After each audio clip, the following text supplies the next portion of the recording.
Bonsoir à tous. J'ai de la joie dans mon cœur de pouvoir vous partager mon témoignage. Moi, je suis un garçon qui a toujours grandi dans les choses de Dieu. À l'époque, mes parents, c'était des chrétiens, et puis ils m'ont fait grandir dans l'évangile. Et puis on partait en mission, et puis je savais qu'il y avait un Dieu. Et puis à l'âge de 15 ans, j'ai donné mon cœur au Seigneur. À l'âge de 17 ans, j'ai passé par les eaux du baptême. Mais à l'âge de 20 ans, j'ai lâché la main de Dieu. J'ai voulu découvrir tout ce que le monde pouvait apporter. Alors j'ai commencé à sortir, à boire, à fumer comme tout le monde. Et je vous dis la vérité, quand quelqu'un a connu les choses de Dieu, ben c'est comme un puits, on a beau mettre ce qu'on veut. Il n'y a rien qui comble notre cœur. Et puis les années sont passées, j'ai voulu fonder un foyer.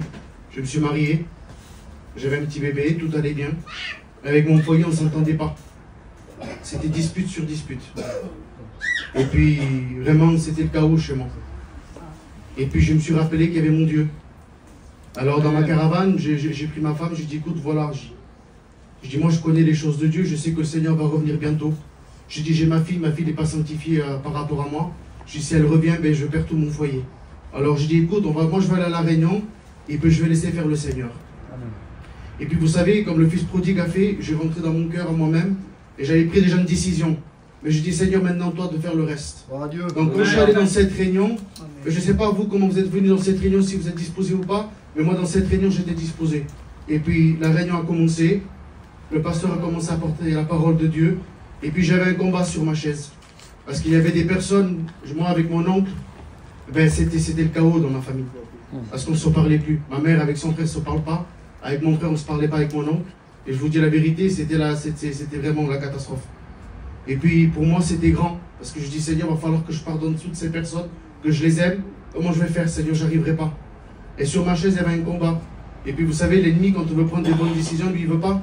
Alors il était là, il m'a câblé en me disant comment tu vas faire, il dit tu vas pas y arriver. Et puis moi je vous dis la vérité, chez nous les garçons, les gitans de chez nous, ben, ils font des faux papiers, ils touchent de l'argent que c'est pas trop bien. Mais moi je dis Seigneur, comment je vais faire, j'ai jamais été travailler toute ma vie, je vais pas m'en sortir, j'arriverai pas. Mais j'ai pas écouté cette voix-là. Je me suis levé de ma chaise, je me suis approché, les serviteurs ont commencé à prier pour moi, et puis le Seigneur m'a béni. J'ai été renouvelé du Saint-Esprit. Et là, sur ma chaise, je peux vous dire la vérité, ben, je revoyais ma vie défiler de tout ce que j'avais vécu auparavant. J'ai dit, Seigneur, je te demande pardon, je me suis repenti de tout mon péché. Je vous dis la vérité, je ne l'ai jamais dit dans mon témoignage, j'en ai pleuré pendant une semaine. J'allais faire les courses, je pleurais, je conduisais ma voiture, je pleurais sur mon péché de ce que j'avais été. Et puis j'ai mis devant moi tout ce grand problème-là. Je dis, Seigneur, toi, tu vas t'en occuper. Je dis, Seigneur, donne-moi à aimer mon prochain. Donne-moi de l'amour, Seigneur. Et puis, je dis, tu créeras une situation pour pouvoir leur parler. Et puis, je vous dis la vérité, le temps a passé, le Seigneur l'a fait. J'avais reçu le pardon dans mon cœur. Alors, qu'est-ce que j'ai fait? J'ai attendu un moment favorable. Je me suis rapproché de mon oncle. La vérité, voilà, Seigneur, Dieu a tout fait comme il fallait.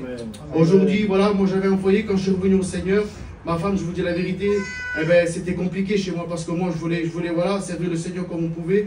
Mais elle n'était pas contre, mais elle me faisait la misère. Parce que quand je partais faire une réunion comme ça, c'était encore de la dispute.